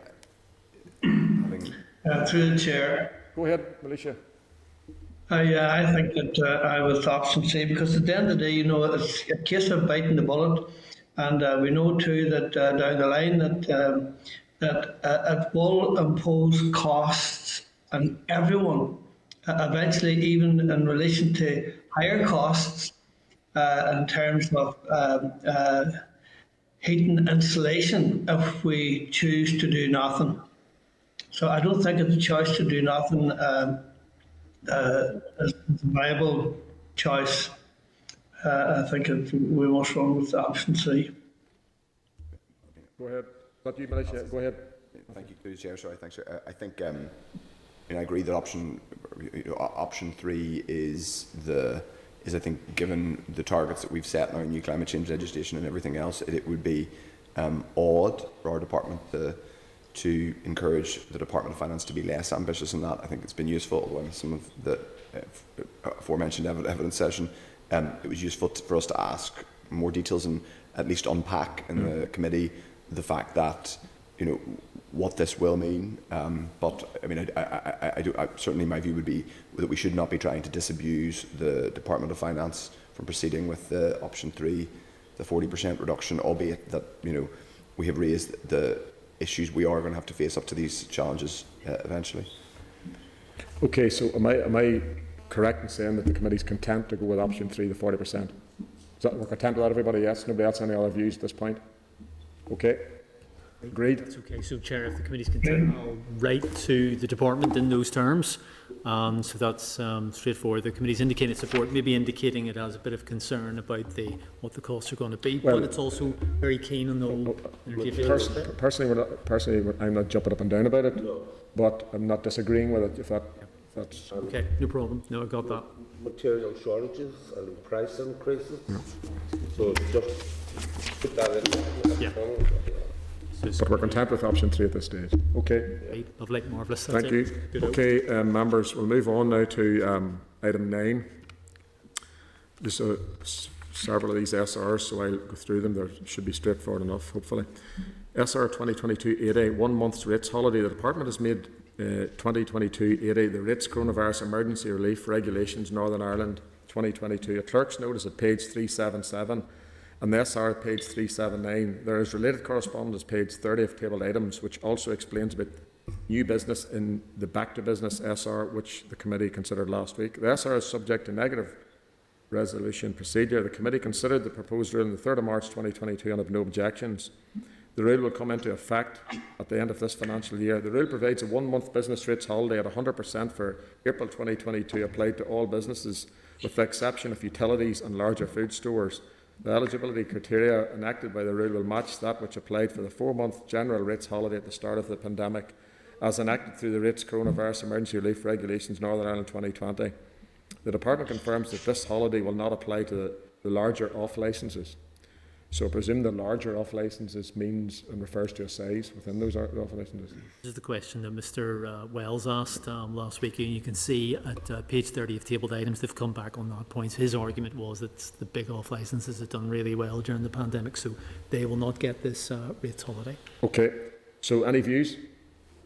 No views. Okay, if members are content, the committee has considered 2022-80 the rates coronavirus emergency relief regulations Northern Ireland 2022 and subject to the report of the examiner of statutory rules has no objection to the rule. Is this agreed? Agreed. Okay. Item 10, SR 2022-81, 2 months rates holiday. The Department has made SR 2022-81 the rates coronavirus emergency relief number 2 regulations Northern Ireland 2022. A clerk's note is at page 387. And the SR at page 389. The SR is subject to negative resolution procedure. The committee considered the proposed rule on the 2nd of March 2022 and had no objections. The rule would come into operation on the 1st of May 2022. The rule provides for a further 2 month business rates holiday at 100% for May and June 2022 in respect of retail, tourism, hospitality, leisure, childcare, newspapers and airports businesses. The relief will supplement the 1 month general rates holiday also applied to those or other sectors at the start of the 2022-23 reading year as a result of SR 2022-81, the Rates Coronavirus Emergency Relief Regulations Northern Ireland 2022. Any members, any views on that? No. If members are content, the committee has considered SR 2022-81, the Rates Coronavirus Emergency Relief Number 2 Regulations Northern Ireland 2022 and subject to the report of the examiner of statutory rules has no objection to the rule. Is this agreed? Agreed. Okay. Item number 11, SR 2022-82 pensions revaluations. The Department has made SR 2022-82 the Public Service Pensions Revaluation Order Northern Ireland 2022. A clerk's note is at page 399 and the SR at page 402. The SR is subject to negative resolution procedure. The committee considered the proposed rule on the 23rd of February 2022 and had no objections. The rule will come into operation on the 1st of April 2022. The rule will increase career average revalued earnings public service pension schemes from April 2022 by 3.1% in line with the Consumer Price Index plus an additional revaluation percentage determined by the individual pension schemes. Her Majesty Treasury made a similar order to provide for equivalent pension schemes in GB. Any members, any view? No. If members are content, the committee has considered SR 2022-82, the Public Service Pensions Revaluation Order, Northern Ireland 2022, and subject to the report of the Examiner of Statutory Rules, has no objection to the rule. Is this agreed? Okay. Item 12, SR 2022-90, Loan Pensioners Allowance. The Department has made 2022-90 the Rates Relief Loan Pensioner Allowance Amendment Regulations, Northern Ireland 2022. A clerk's note is at page 409 and the SR at page 411. The SR is subject to negative resolution procedure. The committee considered the proposed rule on the 23rd of February 2022 and had no objections. The rule would come into operation on the 1st of April 2022. These regulations add Personal Independence Payments, PIP, to the Rate Relief Loan Pensioner Allowance Regulations, Northern Ireland 2008, in order to ensure that PIP claimants who receive an equivalent award to disability living allowance higher rate care component will be treated the same for the purposes of loan pensioner allowance.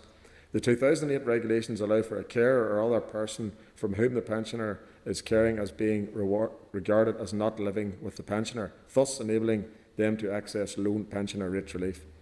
Members, any views? No? Okay. If members are content, the committee has considered 2022-90, the Rates Relief Loan Pensioner Allowance Amendment Regulations, Northern Ireland 2022, and subject to the report of the Examiner of Statutory Rules, has no objection to the rule. Is this agreed? Agreed. Okay. Item 13, SR 2022-92, Rate Relief Qualifying Age. The Department has made 2022-92 the Rate Relief Qualifying Age Amendment Regulations, Northern Ireland 2022. A clerk's note is at page 416 and the SR at page 417. The SR is subject to negative resolution procedure and will come into effect on the 1st of April 2022. The committee considered the proposed rule on the 2nd of March 2022 and had no objections. Low-income rate relief is a top-up scheme for ratepayers on housing benefit and is a means-tested benefit. Claimants are permitted individual allowances or allowances as a couple in respect of their income. New and lower personal allowance rates apply to those reaching state age from the 1st of April 21 and receiving housing benefit. The rule will realign the LIRR regulations with the revised housing benefit regulations. The revised housing benefit regulations were passed by the Committee for Communities in April 2021. Thus, although the 10% uplift to the LIRR allowances is maintained, the allowance associated with housing benefit claims will reduce to take account of the abolition of the savings credit element of pension credit. Any views, members? No.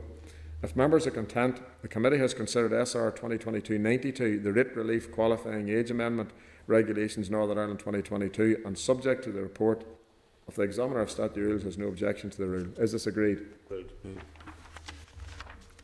Okay, members, we have one more SL and then we're into correspondence. Item 14. SL1, MacLeod Prospective Remedy. The Department of Finance proposes to make a statutory rule under powers conferred by the Public Services Pension Northern Ireland Act 2014. The statutory rule is subject to negative resolution procedure. A clerk's note is at page 424, the SL is at page 425. The secondary legislation will move all active members to the Reformed Civil Service Pension Scheme, the Alpha Scheme, from the 1st of April 2022. This ensures that from the 1st of April 2022, all active members will be in the Alpha Career Average Revalued Earnings Defined Benefit Civil Service Pension Scheme, and any further accrual of benefits will be in this scheme. This is called the prospective remedy. The feedback from a related consultation is appended. The remedy period of the 1st of April 2015 to the 31st of March 2022 will be addressed in the retrospective remedy, which is currently under policy development and will be the subject of further consultation in due course. Under the LCM passed by the Assembly, this will allow members of those schemes during that period to avail of the deferred choice underpin whereby at retirement they can elect to receive either final salary or career average pension benefits for the period in question.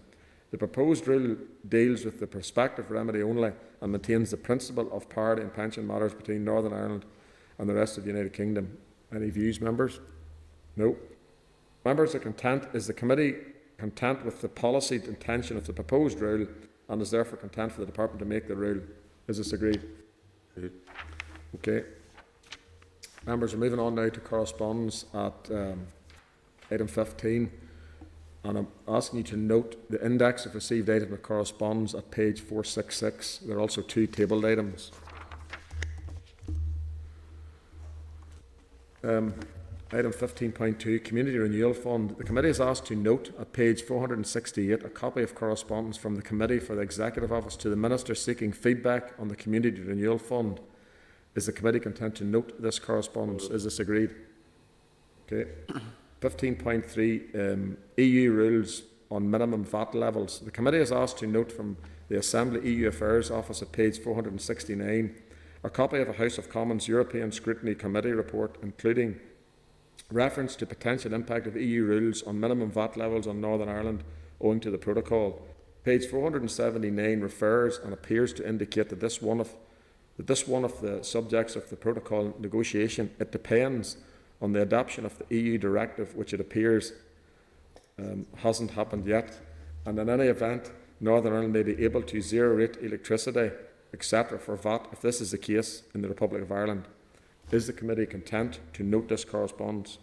Noted with great interest, Chair, because it confirms the binary nature of being tied in under Article 8 of the Protocol to the EU VAT regime, and the fact that what some people would suggest isn't correct is in fact correct, that you cannot reduce VAT in Northern Ireland below the approved EU rates, and that therefore any new VAT regulation which the EU is presently working on would continue to bind us. Okay, thank you, Jim. Any other Matthew? I think I would say make 2 points, Chair. One is that the protocol does have implications for Northern Ireland in terms of VAT, it clearly does, but it is also true to say that many EU member states have reduced VAT in a very seamless and unobjectionable way. So the statement that is frequently made that the Northern Ireland Protocol prevents VAT being lowered is untrue. It is true to say that Northern Ireland is in a slightly distinct position vis-à-vis the rest of the UK, but it isn't true to say that it prevents VAT being lowered. It means that it would have to, that there would be a slightly different process. But of course, it's also worth saying that the UK government is not proposing to reduce VAT either on energy costs or anything else, so far as I'm aware. So it is a somewhat moot conversation. The second point I would make is that it actually, what the report broadly reinforces is actually something we might find some degree of consensus on, which is that we do need, accepting that some people in this room would rather the protocol simply didn't exist or was sort of done away with, that we do need a more regularised approach to how we scrutinise issues, EU-related issues, both new rules that are going to affect us under the protocol and also a whole range of other things that will cause disruption, for example, on the land border where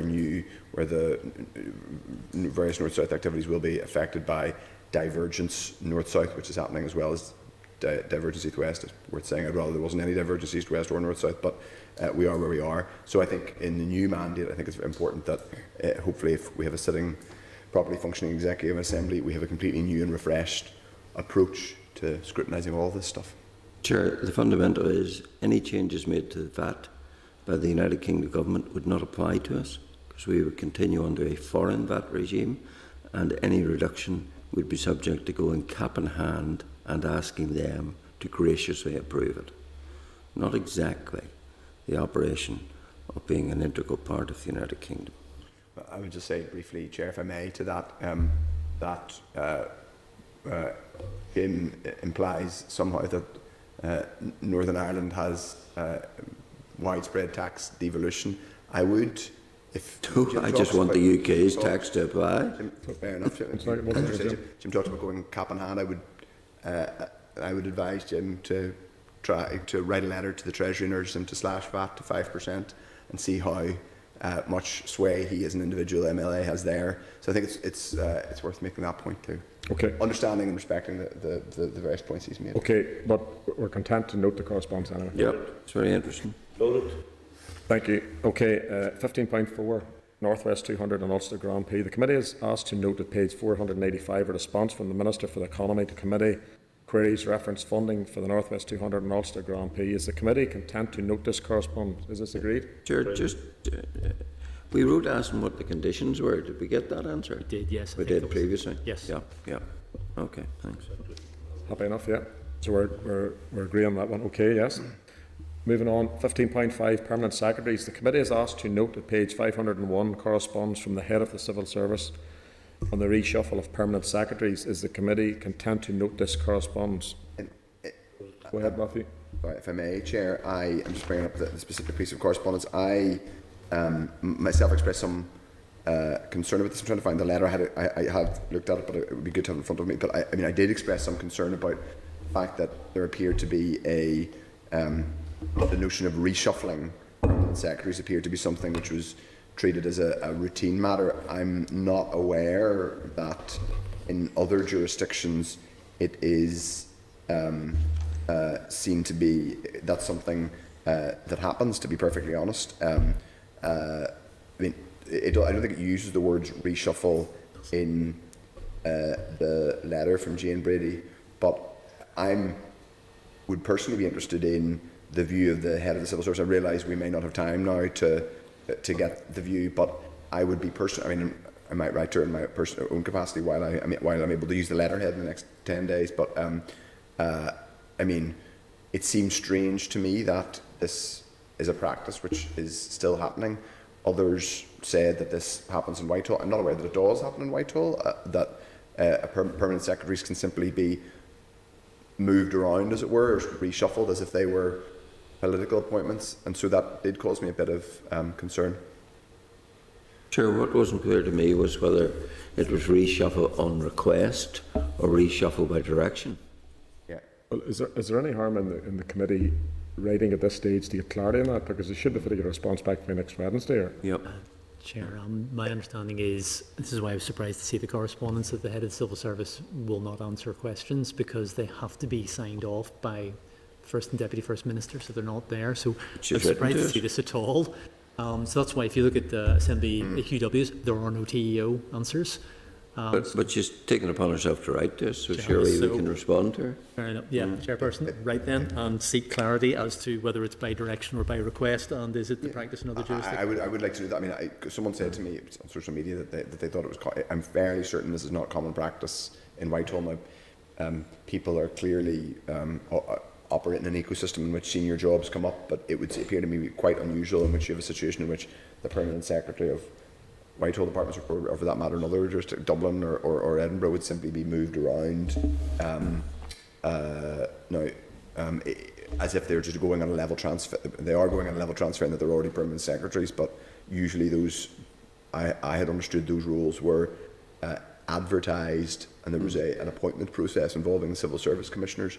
So I just find this a bit, I found it surprising. Now, maybe that it's common practice and it happened, and it's happened for a long time, but I still think it's worth asking.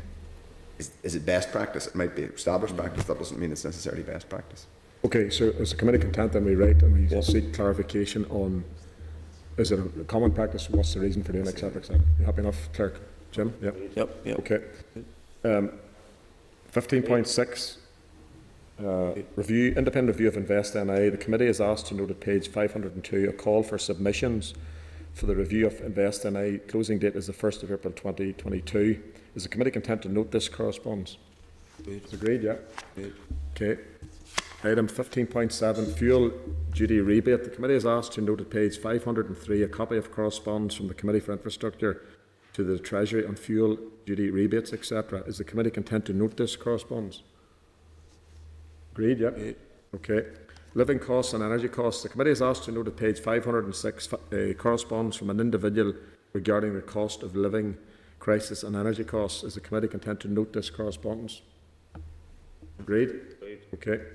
Section 75, item 15.9. The committee is asked to consider at page 507 further correspondence from an individual regarding the monitoring of Section 75 controls in respective departmental financial allocations.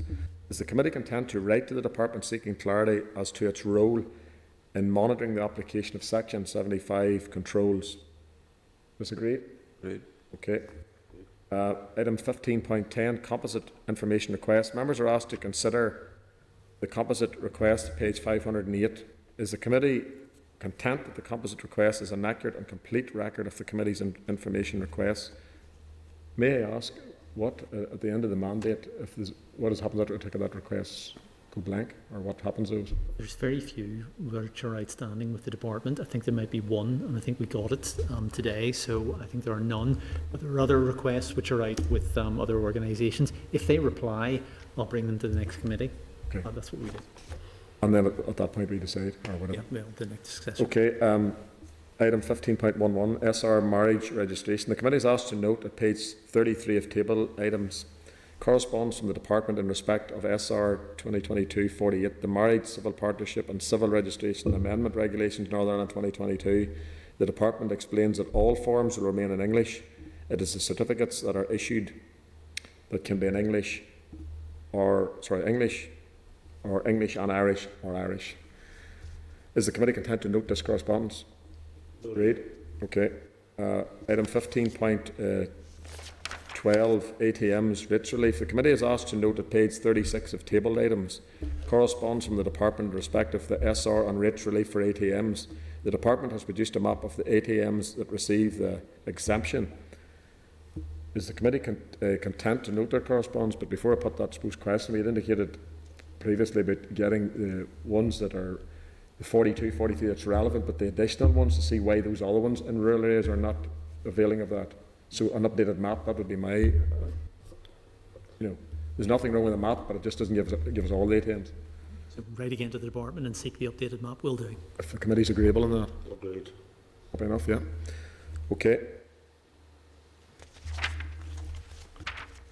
Item 16, members, forward work programme. A draft forward work programme is at page 524.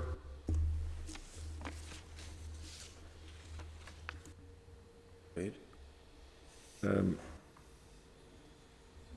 The Fiscal Commission has indicated that it will not provide a briefing on its final report on the 22nd of March 22. It is understood that the report won't be published until after the election. Is the committee content to therefore cancel the associated scheduled additional meeting on Tuesday the 22nd? So effectively 22nd disappears from that schedule. Right. We agreed on that, okay. And is the committee content with the forward work programme as amended? Right. One specific question is we have Graham Brownlow from Queen's, due to very well-known, sort of respected economist, but is it presumably his evidence was supposed to sort of come off the back of the Fiscal Commission? It sort of was, yeah. I was kind of hoping that the committee would have seen the final report and then he would have got another view, but now he won't have that. He could comment on the interim report, or we could forego the briefing. There may be a stack of statutory rules by the time we get the length of the 23rd. I'm in members' hands. In fairness to him, it might be better to hear from him after the final report, would it not? Yeah, we could ask him his view. I mean, whether he thinks if he thinks it's useful, yeah, give him the option. And we leave it at his hands. We're happy enough with that approach. Yeah, I think just that he thinks fair enough. Okay, no problem. Thank you for that. So we're agreeing the forward work programme is amended based on the response from Graham Brownlow. Okay. Any other business? Chairman, we'll have you back. You have us out of here before 4 o'clock. We're not done yet, but we're not done yet. Oh, that's all right. That's right. There's another. So no other business, and then No, there was the other bit about RHI just above there. if I should I had it. Well, I can do it afterwards. But Just there. oh yeah, yes, Sorry. sorry, apologise. So no other business. We'll come back to you second after you've heard enough. The committee's motion. Apologise, I missed that bit for the line through it. The committee's motion on the RHI disciplinary process on the RHI action plan is scheduled for Tuesday. That'll be the 23rd of March, yeah? In order to inform the debate, the clerk has put together some relevant documents at page 40 of tabled items, which will be sent to all MLAs via the electronic meeting pack system and by the email using the Assembly Library DL. This will also be published to the committee's webpage on the day of the debate. The Department has agreed to this. Is the committee content with this approach? Agreed? Okay. Matthew, any other business then? it was really, if I may, Chair, apologies, I was stuck in traffic on my way here, so I wasn't able to be here for the initial item where presumably we discussed the proposed emergency private members legislation. Could I just have it confirmed, did the committee take a decision to wait for the TO committee to give its view? Yes. So I think the way it was left was the TO, presume our meeting now. I think Mr. Durkin is briefing them in about 5 minutes. So let's say they make a decision, whatever way. If TO takes it on, that's TO takes it on. If it doesn't, we'll get communicated tonight or in the morning as a committee to make a decision to say, well, okay, TO's not took us on for whatever reason. Then we need a So we can be ready to discuss and have a view if take a view either by email. Well, we could do it via email if need be, yes, and that'll be, I presume it'll be tonight or probably tomorrow morning. Okay, that's really helpful. That's So it. if TO take it on, we leave it at that point. Okay. So any other business from any other people remotely there? No. Sure.